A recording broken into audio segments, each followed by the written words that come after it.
আসসালামু আলাইকুম সবাইকে। হেলদি অ্যান্ড হার্টিতে সবাইকে ওয়েলকাম।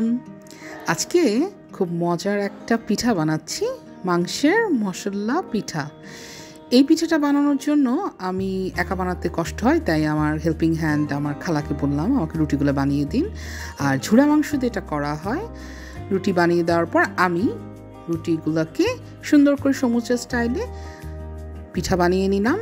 আর সাথে আমার ছোট্ট মনি, আমার নিস আমাকে হেল্প করছে। তার ছোট ছোট হাতে পিঠা বানিয়ে বানিয়ে সে আমাকে হেল্প করছে। তার নাকি এই পিঠা বানানোটা খুবই ভালো লাগছিল, সে খুব এনজয় করছিল।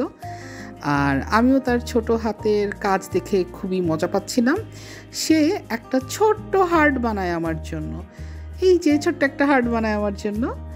এখন তেল গরম করে পিঠাগুলো ভেজে নিব।